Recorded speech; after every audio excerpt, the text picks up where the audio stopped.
Welcome into the college football preview show with Rob Veno, Ralph Michaels. I am Drew Martin, covering Sports Memo and WagerTalk. Guys, we're doing this show each and every Tuesday, 10 a.m. Pacific time, covering pretty much all the conferences. We're going to go through here college football preview style. But first up, Ralph Michaels at Cal Sports LV, WagerTalk.com. Welcome in, buddy. Hey, guys. Hope everything's going well. Another Tuesday. As Rob always says, Tuesday, the best day because we get to talk some college football with some astute college football cappers. So always enjoy it. Yeah, it's always fun. It's kind of therapeutic to go through here and see how the Pac-12 South is looking this upcoming year. And guys in the chat box right now, Robbie, Ryan, David, Matthew, welcome in, guys. Any opinions you got on college football, throw them out there. We'll get them out on the show. But Robbie, at Rob Veno Sports, welcome in. Happy Tuesday morning to you, buddy. Happy Tuesday to both you guys. Obviously opposite coasts for us. Top of the afternoon here. Hey, listen, guys, this is the first week where we've had some news where we can handicap a somewhat contracted season here as Pac-12 goes to conference play only, eliminating all of their non-conference games. It's interesting to see some of the scrambling that's going on to get opponents. I saw Hawaii last night, guys, signed Robert Morris, FCS. Team to fit into one of their 4 missing games. But we're dealing with 9-game schedules now here in the Pac-12. We weren't dealing with that last week when we covered the North. So, well, let's go at it. I mean, a conference sprint should be a little bit different this year. It absolutely should. And you're talking, news and usually for a sports bettor, finding change is a good way to start looking for, putting yourself as a sports bettor in a good position to a higher percentage of finding wins.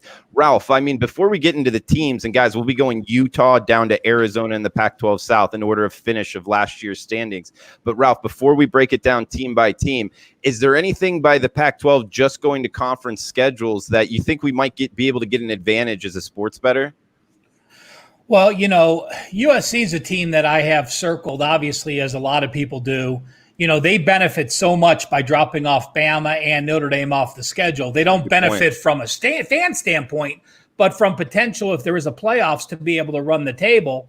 But, if one thing jumped out to me prepping for this show, and I tweeted this out, USC this year was number 54 in recruiting, which was behind Vanderbilt and behind Oregon State. From a team that was top 10 throughout the 2000s, all the way to 2015 or 16, they were number 3 in the country recruiting. They fell back to number 53 because of what they've done the last few years, not having any success. Okay. That's one thing to take going forward. And Rob, what about you, man? Anything you're looking to kind of get an advantage here with the change in the scheduling? Well, I think first off, to piggyback on Ralph's point about USC and scheduling, Oregon probably benefits as well. They would have had that tough game with North Dakota State from the FCS, which could have been a slip up for sure. And they won't have to deal with Ohio State second week of the season, where I feel like Ohio State would have been better prepared. Oregon going through a little bit of a change on the offensive side of the football. So Oregon probably benefits too in this conference only sprint. I think that, guys, there's a lot of coordinator changes here on both sides that, when you have to play these teams earlier than expected, that could come into play as well. I think they would have rather had those 3 non-conference games to start their season to feel some things out, and they don't get that benefit right now. So it'll be interesting as far as Pac-12 goes. All right, guys, well, let's get into it team by team. Pac-12 South here. Last year's standings, Utah finished on top. I'm seeing them 11-2 here. 9-4 ATS. If you were betting the Utes last year, you were making some money, and a heavy under trender, Ralph. I got them at 4-9 towards the under. That defense was next level. It's something we've become accustomed to there in Salt Lake City. Good home field advantage as well. Of course, last year they kind of had an opportunity to get into the playoffs and then did not have a good showing in the Pac-12 championship game. It really held them back there. It's something that's kind of been a crutch in their side for the last couple years with Utah, kind of dominating in the South and then having a tough time in that Pac-12 championship game, Ralph. But what are you looking for going forward? They had some athletes all over the field last year, even on the offensive side. I like their quarterback a lot, their running back, along with that good defense. Very well coached team, Ralph. Do you think they can kind of continue here, this ATS winning in 2020? Well, talking about their defense, I think they've been a top 40 defense the last decade under Whittingham. They've never been lower than number 40. So he always comes up with a defensive scheme. But again, it's dual. When you're looking at yards per game, they have a slow tempo. And so that helps their defensive numbers. But again, that always slants to the under. Utah is a team that, last year had 14 returning starters. So they were near the top in the South. Like you said, they were number 5 AP. They were looking at an 11-1 season, a chance to go to the playoffs, lose to Oregon, got out-muscled. Oregon played Utah football and out-Utah footballed them, out-muscling them and running the ball. And then we often see that happen. You get the bubble burst in the championship game, and then you lose in the bowl game to finish with 2 straight losses. But they're not a team that normally has 7 players drafted like they had last year. We talked about those teams the last few weeks. Those teams that normally don't have that many players drafted, it's tough for them to recoup. Their recruiting class last year was only number 42, and they had 14 starters back. This year, they actually stepped it up. Their recruiting class was number 29. The problem is this. There is 130 teams in FBS football. Utah is dead last in returning production. So you're starting fresh. You have 9 starters total. You have 2 starters on the defensive side. Yes, your schemes are there. Yes, you're excited. You've got a couple transfers battling a quarterback with Jake Bentley and the Texas transfer coming in. Let me just jump through them because we'll mention them quickly.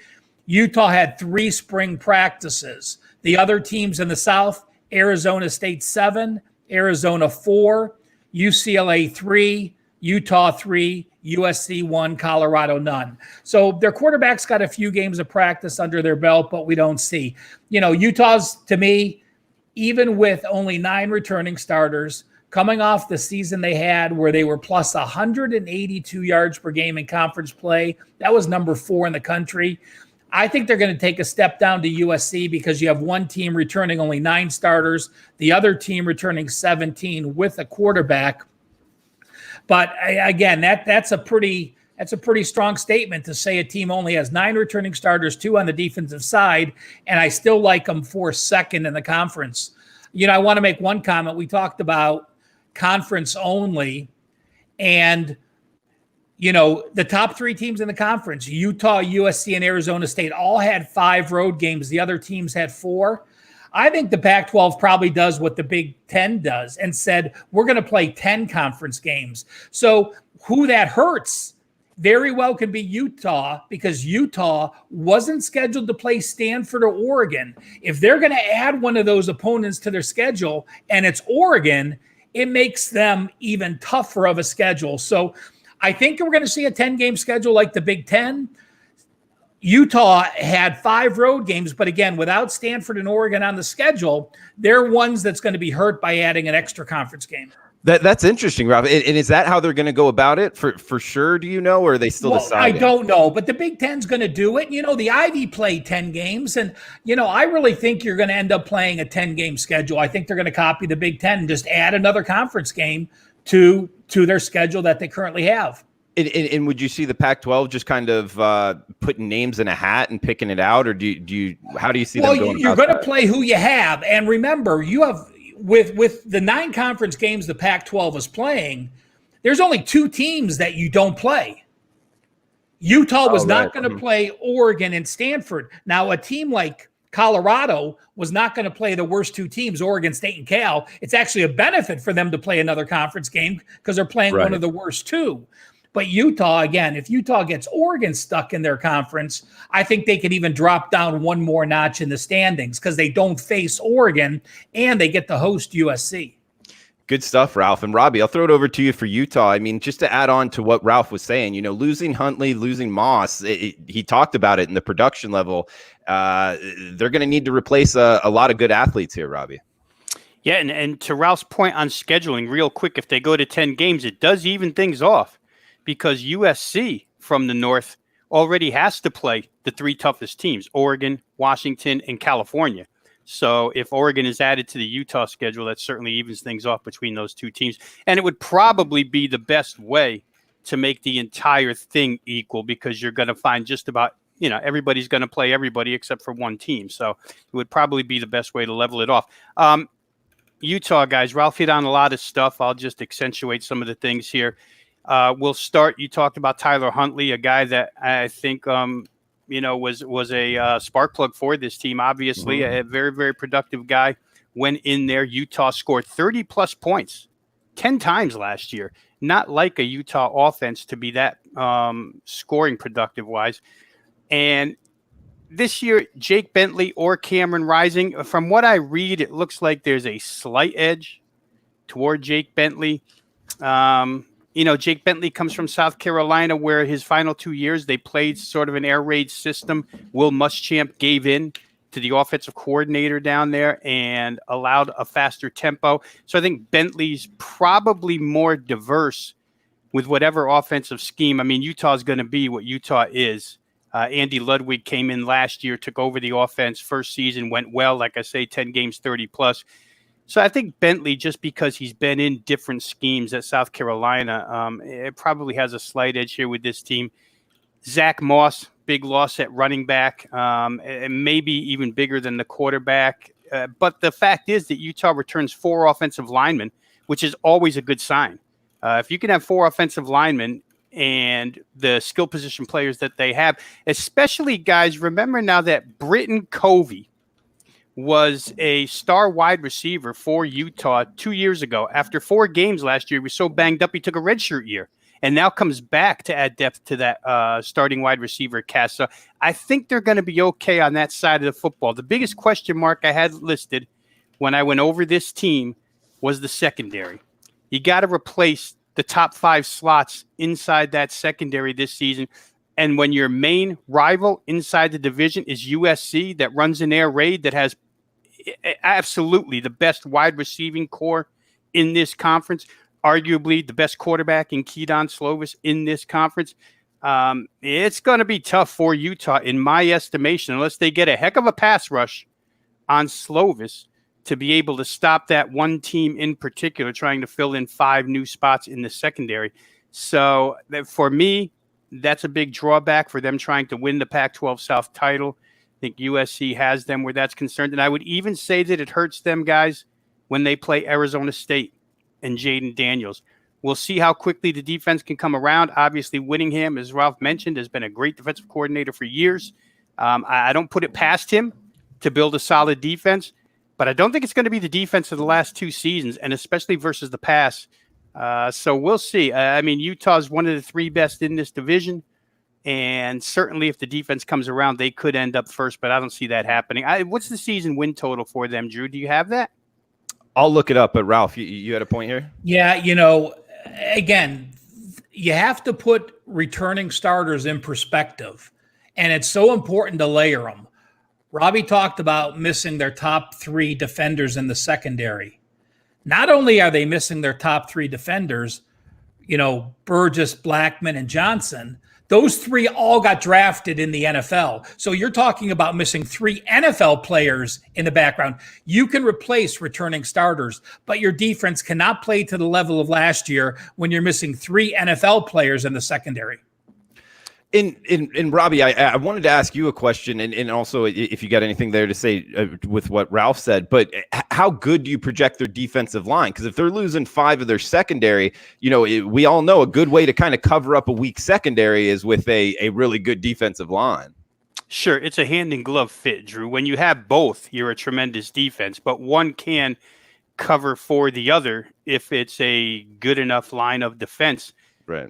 For Utah, like I said earlier, the pass rush has got to be there, because if the pass rush isn't there, and Keaton Slovis and Tyler Vaughns and St. Brown, and these guys have time to run routes and complete passes. And USC won this game last year 30-23 against a real good Utah defense. So I could see that USC game could have went either way, though, Robbie. True. Very going, true. Yeah. But I think at the time when it was played, once again, as he always is, Clay Helton was on the hot seat one more time. It was earlier in the year. It sparked a bit of a turnaround for USC. So I just think that defense is going to have trouble with passing teams. And I wanted one more thing about what Ralph said, because it's real important here. He talked about NFL guys getting drafted. NFL guys are not as easy to replace as returning starters are. And Utah is a team. He pointed out the recruiting rankings. It's not a team that gets 5-star blue chips. It's another one of those teams where they get guys, they mold them to their system, they develop players, and then they become NFL types. So for Utah, it might be a year of development in that secondary.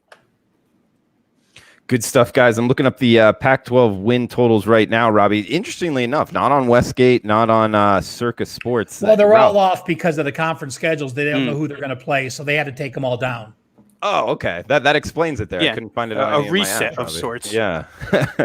Good catch there, Ralph. Okay, guys. I guess we got USC up next. 7-2 in conference, 8-4 straight up last year. I'm seeing them 6-6 ATS. Some places showing them 5-7 ATS. Also, so it depended what the number was there. And 7-5, slight trender towards the over, Robbie. You phrased them as Utah's rival here in the South. Do you think they'll switch positioning here and USC will win the South this upcoming year? I think so. I think that USC is the more talented team. It's going to depend on what goes on the defensive side of the football. Guys, here's a coordinator switch that we haven't hit on, but Clancy Pendergast, longtime defensive coordinator and longtime defensive coordinator for USC, I think he had 2 stints, was fired at the end of last year after USC was thoroughly embarrassed defensively by Iowa in the bowl game, right? You don't expect Iowa to go for 49 points in a bowl game against you, but that's what they did against USC. So out goes Clancy Pendergast in the 5-2. In comes Todd Orlando, fresh from Texas, just recently fired, finds a job immediately. This to me was interesting, guys, because when we did Big 12 conference breakdown, we talked about how there were certain players across the defensive front who thought that Todd Orlando's 3-4 scheme did not bring out the best in their pass rush abilities. Now, he comes here to USC, and the first priority on the list for not only Orlando, but for head coach Clay Helton, because when he interviewed new coaches, he fired a couple. He stressed toughness. He felt like his team sort of gave up defensively at the end of last year. And if you look at the numbers, you can almost prove it. USC allowed 23.7 points on average early in the season. And then in the last 6 games, they allowed 35.7. That's a huge number in 6 games for USC, 214 total points. So while the head coach didn't think his defense was giving its all, he brings in Orlando, whose first priority is to develop physical toughness inside the front 7.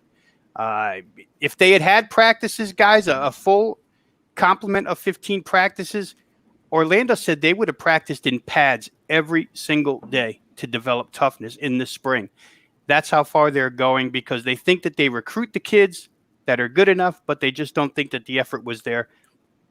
The question being, the effort can be there. Will they understand the schematic switch? Clancy Pendergast is a unique dude, a 5-2 defense. I mean, it sets up in some ways as a 3-4, but the outside linebackers are always standing at the line of scrimmage. 5-2 set. Orlando is a 3-4, a believer in a 3-4. In fact, he said his scheme and his packages have not changed since 2013. He's coached the same exact defense everywhere he's been for 7 years. He claims that his playbook is filled with stuff that makes it flexible, although Texas might disagree with him. But he's been productive in some stints, guys. I mean, when he first came to Texas, they improved. When he went to Connecticut, they were a very good defense. When he went to Utah State, they improved immensely. I think they finished 7th and 12th nationally in defense. So this is a guy, when you go through his long career, you find mixed results. And there's the real good, and then there's the real ugly with Todd Orlando. He didn't help Houston any. Even though Todd Herman carried him from Houston all the way to Texas, you almost wonder why he carried him, because Houston's defense for 2 years was lousy under Todd Orlando. So it's hard to say what this scheme is going to bring for this team. It wasn't a great defensive effort last year. Maybe they just need a fire lit under their behinds. I'm not sure.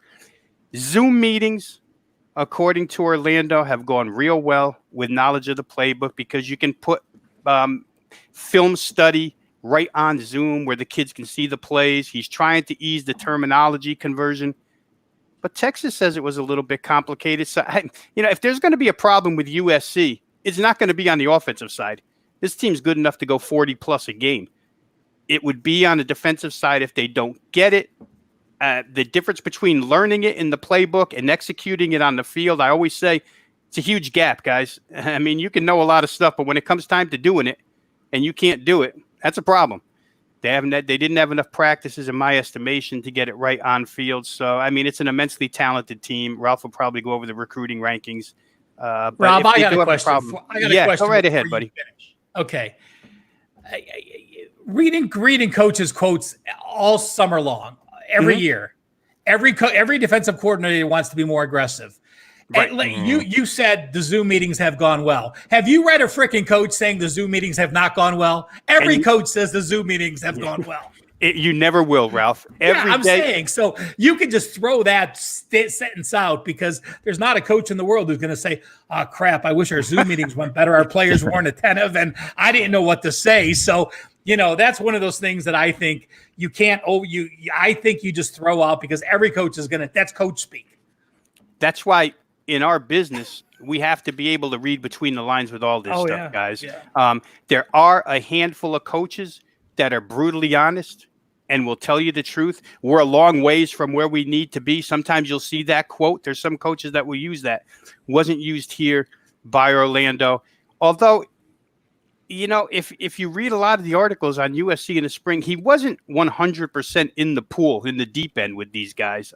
There's work to do here, and I could see it. I could really see it. He's a guy who comes in, he lights an immediate fire, kids respond, they do okay effort-wise, and then things seem to go downhill for him. So if this team's going to have problems, guys, it'll be on that side of the football. It won't be on the offensive side.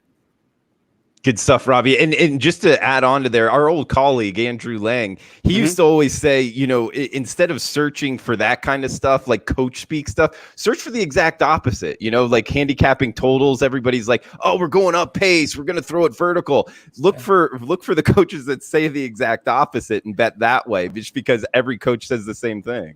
One thing I do want to mention, coach speak prior to a game doesn't mean shit.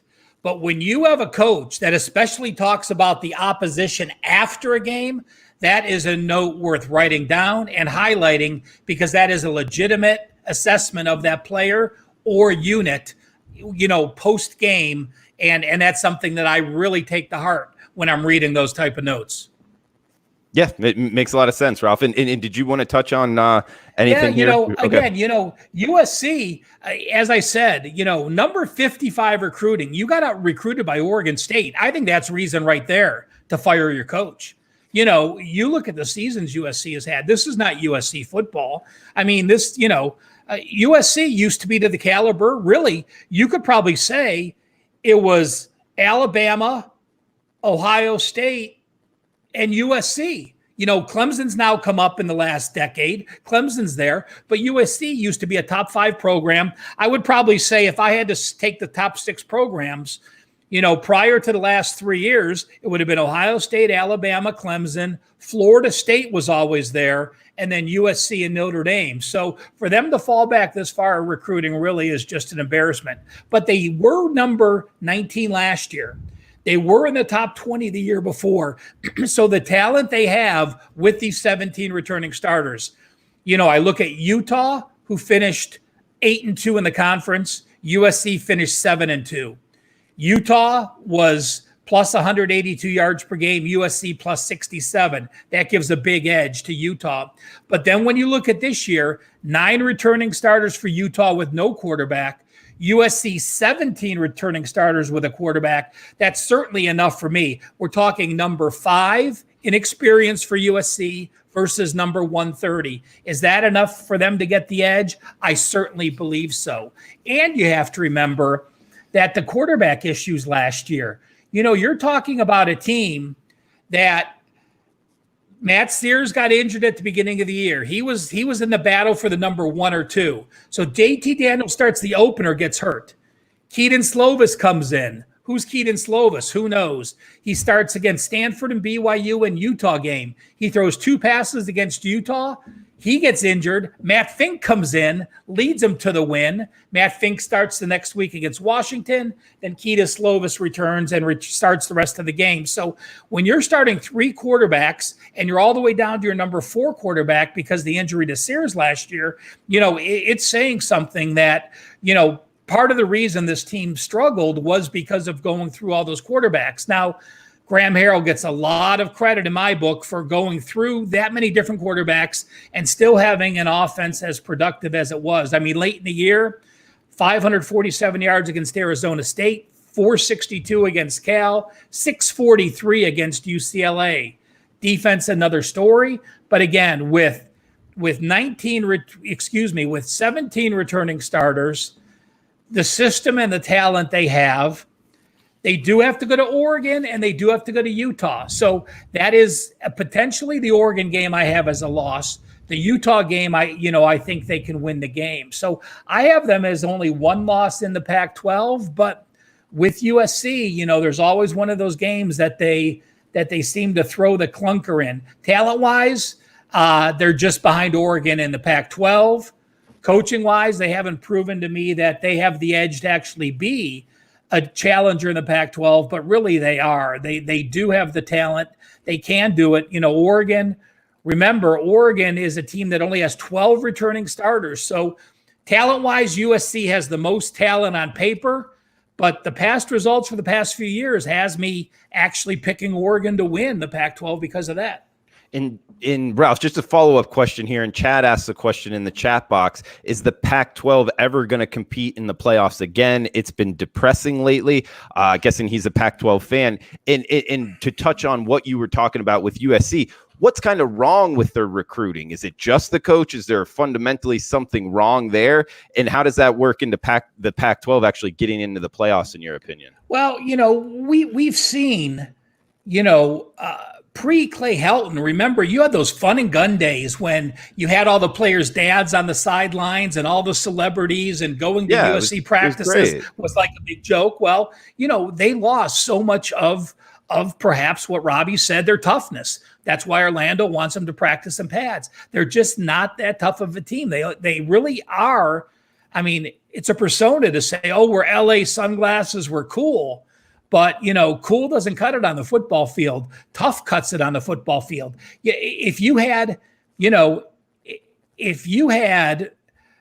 Urban Meyer, Nick Saban, Dabo Swinney at USC, I think they would be a 1-loss team every year in the playoffs, a top 3 recruiting team that would have all the talent in the world. So, I think there's something wrong with the way the system plays out. I mean, again, I would make a change with Clay Helton. You've given him 5 years. You're 32-17 with getting the best talent in the country.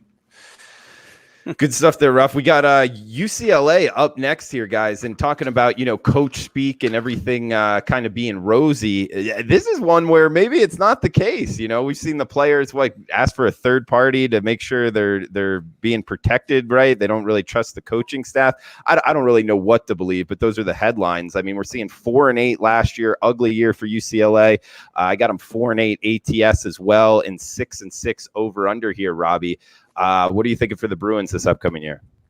I'm going to take one fast step back, Drew, because I brought some first half and second half notes to the table here today for guys who play first and second half bets. Clay Helton, for all the bashing that he takes, and, I find myself in that group a lot as well.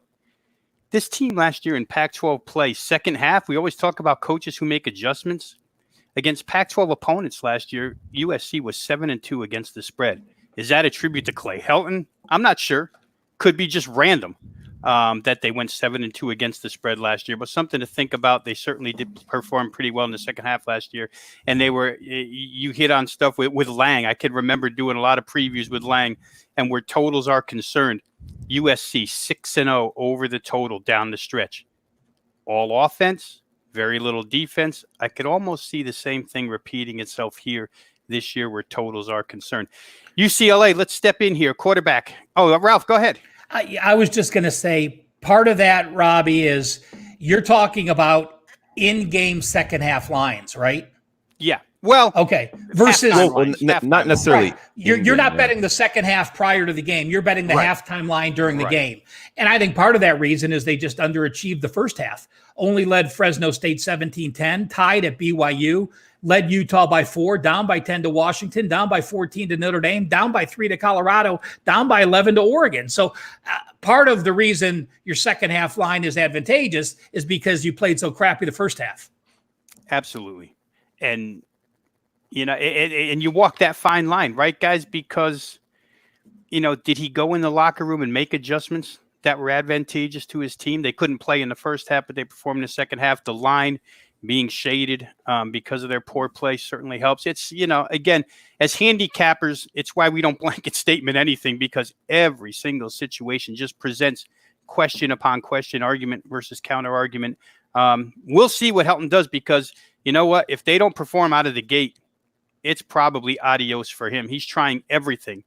And we talked about some coaches who try everything to save their job with the coordinators, fire them, hire new guys. Worked for Brian Kelly. Didn't work so good for Bob Davie in New Mexico. He's another one who tried it. Here's another guy, Clay Helton, air raid offense, trying everything to save his job. UCLA quarterback Dorian Thompson-Robinson, one of a few good quarterbacks in this division that are really young. And, accuracy is certainly a question mark with this guy, but he had his moments. Remember the game last year, guys, where they trailed Washington State like 49-17 with a little under 7 minutes left in the third quarter and wind up winning that game 67-63 or something crazy. They had their explosive moments, and then they had their moments offensively where they could not move the football whatsoever. It's not like a Chip Kelly offense to go through that type of thing. Whether or not they can iron out all the kinks this year, it still remains to be seen. Let me hit on a few quick things with UCLA. Crossover games right now, working in UCLA's favor. They don't play Oregon. They don't play Washington. The only one of the top three on that side that they do play is California. But the defense has been miserable. And boy, that's got to change here, guys. I'm surprised. Chip Kelly's showing a lot of loyalty to his defensive coordinator, Jerry Azzanaro, who's been with him since his New Hampshire days. That defense gave up 311 passing yards per game last year, 310.8 to be exact. And in 2 years under his guidance defensively, the team's given up 34.8 and 34.1 points per game. So it's not a good defense. Can they turn the corner? I'm not sure. I mean, they got 6 defensive starters back. We'll see. They had a big transfer from their offensive line. Otherwise, they would have had 4 offensive linemen back, both tackles, and one tackle, who made 3 freshman All-American teams last year. But their starting right guard, Christopher Murray, transferred out to Oklahoma, leaves him with only 3 starters across the offensive line. Might be a little bit of a nuisance for Chip Kelly to develop a new right guard. Joshua Kelly, star running back, NFL talent, gone, replaced by Demetric Felton. I think he's got the ability, guys. I don't think the running game will drop off that much with Felton, but it's something to be seen. And, of course, they've got a real good core of wide receivers. For this team, to me, it's real simple. Offensively, I think Kelly will get it right this year. I think the offensive line is good enough. I think the receivers are good enough, and I think the quarterback will improve. But on the defensive side of the football, man, I don't know how you cover that up. The scheme is lousy, obviously. Pac-12 opponents have found ways to pick it apart. And It's got to improve probably, in my estimation, by about 7-8 points. They'd have to drag that 34 down to about 27, 28, maybe 6 or 7 points in order for them to add a couple extra wins in the win column. I think it's an over team for sure. We'll see where the totals are set. I'll be looking that way as far as individual games are concerned. They get a couple of home games right out the chute against Stanford and Arizona, which could breed some confidence. And maybe if they get some confidence, they go from there. But I don't see them in the upper half of this division straight up wise. I do see them as a potential overplay, though, in most of their games. Ralph, it does set up, a lot of college football bettors out there will hear the term, third year in the same administration in terms of it starts to turn the corner. So there is that profile to kind of go on with UCLA. But I'm with Robbie. I don't know. I don't see a lot there in DTR. I know a lot of people are high on him, but I look at accuracy from the quarterback position very highly, and he didn't have much of that. Unless you have the name Chip Kelly, you probably wouldn't be here. I mean, you take over a team that's 6-7, went to a bowl game, and then you go 3-9 and 4-8. Most coaches are gone. They don't get that third year. Chip Kelly, with his history, gets the luxury of having that third year. So, the thing when you look at UCLA, they had the most starters back in the South last year. They had the second most starters in the entire Pac-12 last year. What did they do? They went 4-5 in conference play. They went 4-8 overall. So, they went 0-3 non-conference last year. Now, Chip Kelly's going, oh, great. This year, non-conference, New Mexico State, Hawaii, San Diego State. I'm going to start 3-0 and I can get this monkey off my back. So he's the one that's screwed as much as anyone, having 3 winnable non-conference games and them getting rid of the non-conference schedule. We talked about USC having Alabama and Notre Dame. Well, when you have New Mexico State, Hawaii, and San Diego State, you're near the bottom in strength of schedule. So that certainly hurts UCLA and their quarterback. But, you do now have a junior quarterback in Dorian Thomas Robinson. I'll say this. When DTR won his games last year, he completed 67%. In the losses, he completed 55%. So you have a young quarterback that, number one, had success in certain situations, performed well, performed poorly in difficult situations. But I like those things. When you have a positive note that you can build on, you're now built into the system. You're now a junior quarterback with experience in Chip Kelly's offense. I think UCLA is going to surprise some people. I actually have an arrow up. Obviously, their schedule hurts them. I had them over their win total with their 3 non-conference wins. I'll have to reevaluate the schedule when we see what happens. But I actually have them finishing on the upper half, perhaps, of the Pac-12 South. And again, I can't argue with them being an over team with Chip Kelly having an experienced junior quarterback. All right, guys, and this is the college football preview show each and every Tuesday right here on the WagerTalk YouTube channel. Can also watch live under the WagerTalk Twitter handle at Rob Veno Sports. Guys, check him out, WagerTalk.com. He's got his MLB season win totals. And guys, when you check it out at WagerTalk.com, whatever it's $19. You get all of his picks with analysis. And when you do that, you get all of that money back in credits. So go check it out, WagerTalk.com. Robbie, you excited for MLB? We're 9 days away from the opening day, right? Yeah, absolutely, Drew. And the NBA as well, part of the Wager Talk NBA show on Mondays with Ski Profit and Tony Finn.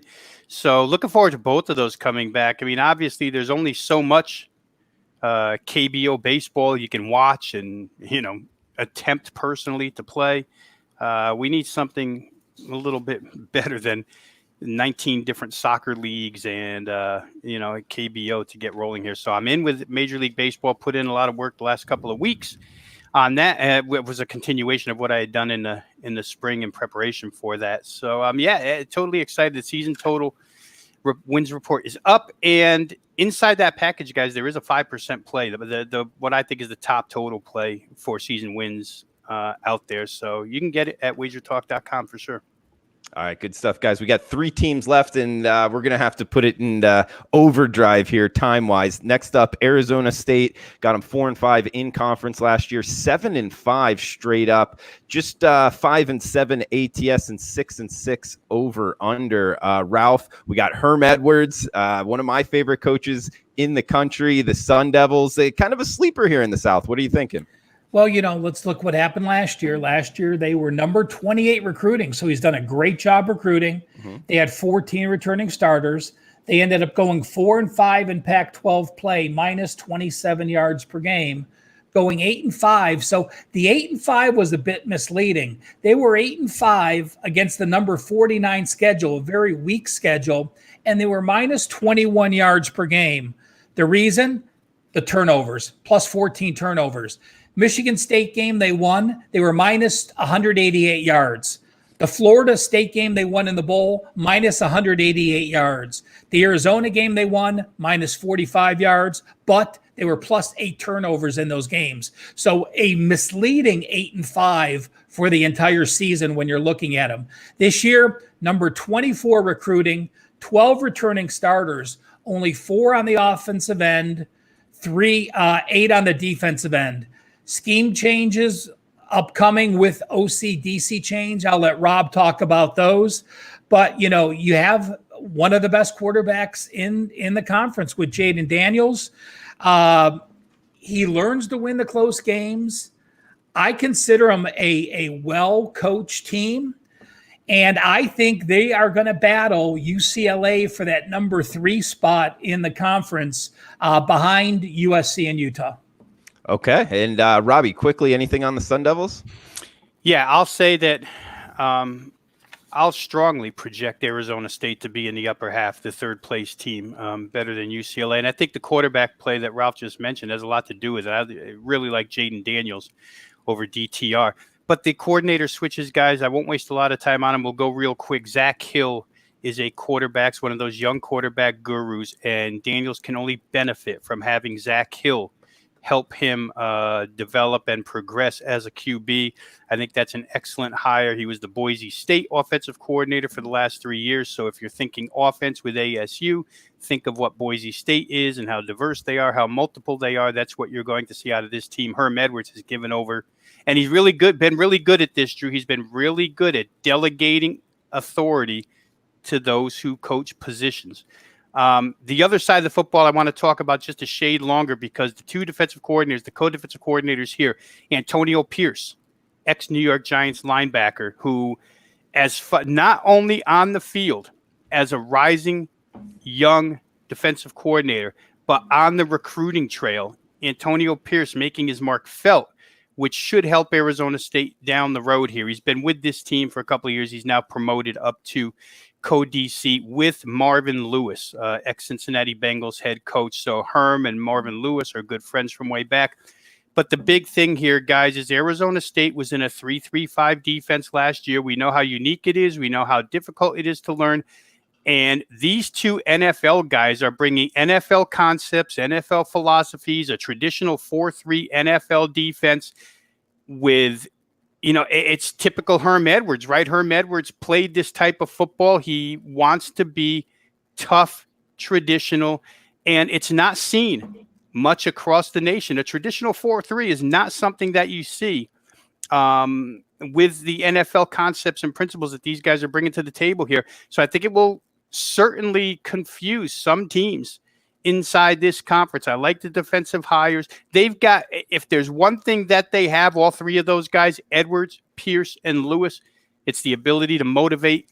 Everything you read, these kids are motivated. And I know that, again, we're not going to read that they're not motivated, but we've already seen the initial reaction in 3 years from kids to Herm Edwards. So we know it's good at Arizona State. The mojo, so to speak, is good there. I like them defensively. I like the quarterback. I know they lost Brandon Ayuk, first-round wide receiver. That's a tough thing to replace. But Arizona State's had good wide receivers during Edwards' tenure here, although it's been a short one. Still been pretty good at the wide receiver position. I like their toughness. We talked about USC having to become tough. I don't think Arizona State has that problem. They will be tough, and I think their recruiting rankings will go up in the future as well. So I like them as the third-best team in the division. 2 notes, Drew. Jaden Daniels is now, and Arizona State, fifth OC in 5 years. So, you've seen turnover after turnover after turnover after turnover. Obviously, this is only Herm's third year, so third OC in 3 years. But again, as the program goes, fifth OC in 5 years. Yeah, that's always an interesting handicap. Go ahead, Robbie. I was just going to say they had the OC stolen from him too. Dino Babers winds up with him at Syracuse. But that's what happens. Ask Mike Gundy.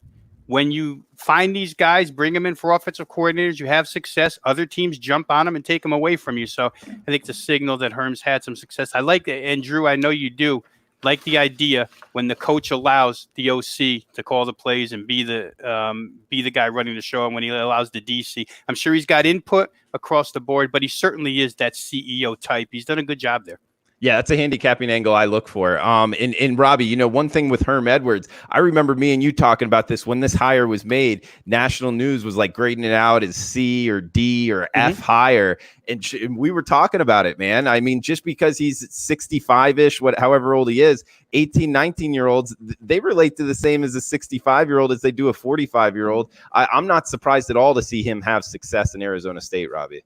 Yeah, Mac Brown has disproved it as well at North Carolina. All of a sudden, North Carolina is a recruiting juggernaut at this point in time. So, again, no blanket statements, Drew. Each guy's individual, and certainly those two situations are in good hands. And Robbie, coming back at you, we got the Colorado Buffaloes up next, 3-6 in Pac-12 play. Got them at 5-7 straight up last year, 6-6 ATS, also 6-6 over under here. What are you thinking for the Buffs? Guys, real quick, if you go to our past episodes when we discussed system changes, coaching changes, you can find the Colorado Buffaloes. I'll try and go ahead and post the link for you because I'm not going to spend a lot of time on it now because we're short time. But Carl Durrell, he wasn't the first choice here, but he does become the head coach of this team. Darren Shiverini, plucked from within. He's been with Colorado for a while. He's a Texas Tech air raid system guy.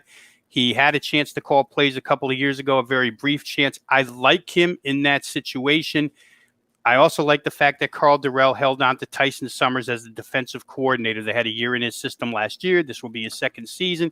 Expect a little bit of improvement, if not a fairly decent amount of improvement in Colorado's defense, because I think the personnel is far superior this year to what it was last year. Colorado's a team that, Ralph, maybe you have the numbers exact, but Colorado is a team that week by week last year, when you were studying their games and you look at their injury list, it was just flooded with injuries, especially defensive injuries, especially to the secondary. So it's a team that has gone through a lot on the injury front. Lou Steven Montez at quarterback, who was there for quite a few years and a pretty productive guy.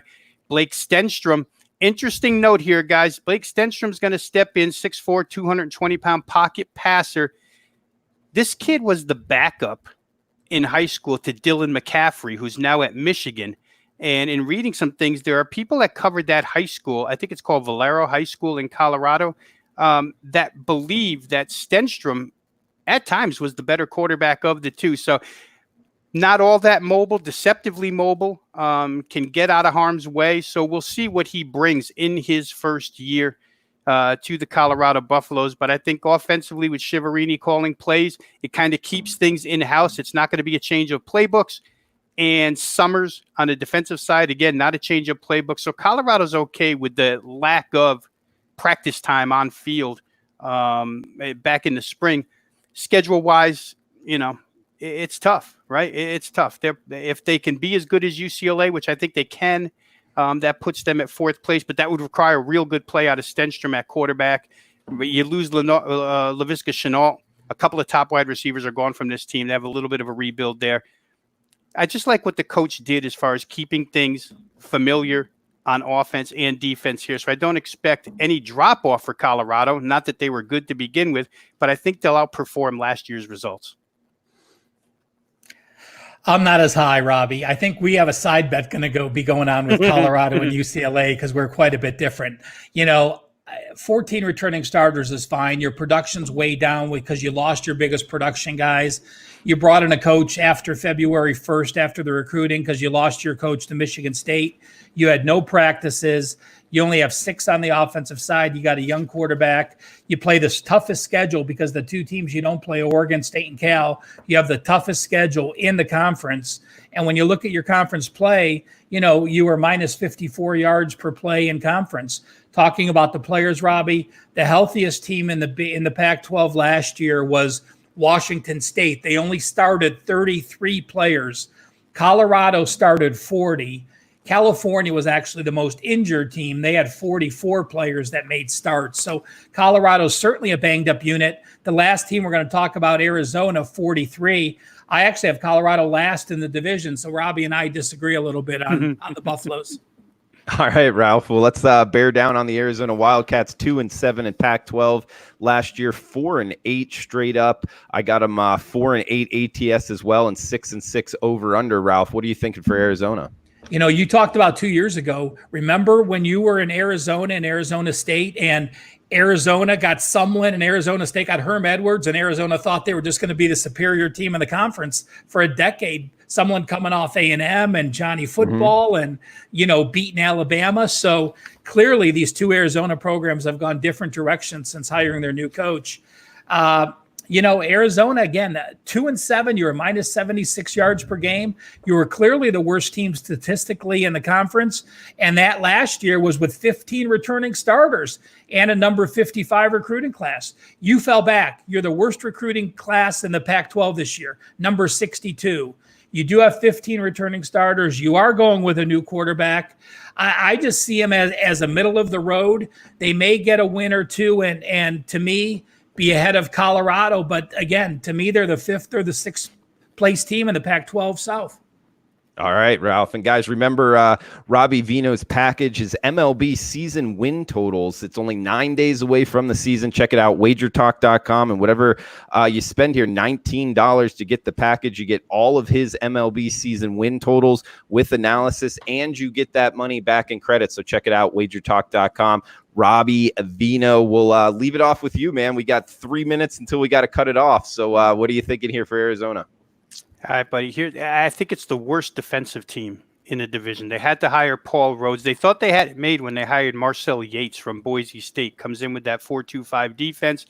Did not work for this team whatsoever. Now they bring in Paul Rhodes. They brought in an entire new defensive coaching staff. Every coach on that side of the football is brand new. Andy Boo, outside linebackers coach now. He's been a defensive coordinator at 5 different stops along the way, so he's got a lot of credibility. And they also hired a guy, Stan Egan, 22 years in the business, but has close ties to Rhodes. He worked for him at Iowa State. There's a defensive schematic switch going on here. One of the more difficult. They're going to go from a 4-2-5 to a 3-4. Again, we've said it a million times. Whenever you go to a 4-man front to a 3-man front or vice versa, it comes with positional changes. In this case, your defensive end now has to be a linebacker, no more hand in the dirt. Now you're a stand-up linebacker. Arizona doesn't have good enough defensive talent to begin with, let alone have an entire new coaching system that didn't have time to evaluate their personnel on the field because of the coronavirus shutdown. So defensively, I think they'll probably remain the worst team in that division. Offensively, I don't know. We'll see what Grant Gunnell does. 3 starts, 8 games played.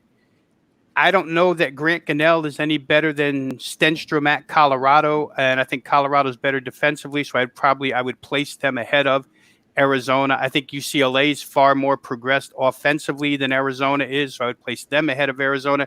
Kevin Sumlin, his quotes, guys, we knew it was going to be tough when we got here. It's been a grind. So there's a coach who's being fairly honest with you. He doesn't, he's not saying I see the light at the end of the tunnel here for this team.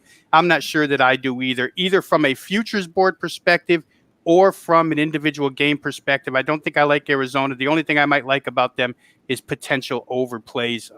This division, we talked about a lot of under teams in the North, and we've talked about a lot of over teams here in the South. It'll be interesting, but I think the divisions are really separated offensively and defensively quite a bit.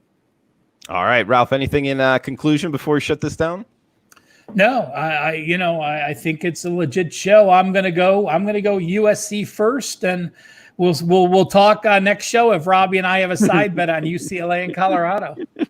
All right. We have to spice it up. We'll make one. All right, fun show, boys. For Rob Veno at Rob Veno Sports, Ralph Michaels at Cal Sports LV on Twitter. I am Drew Martin. Remember to wash your hands. Best of luck with your bets, guys, and we'll talk next Tuesday.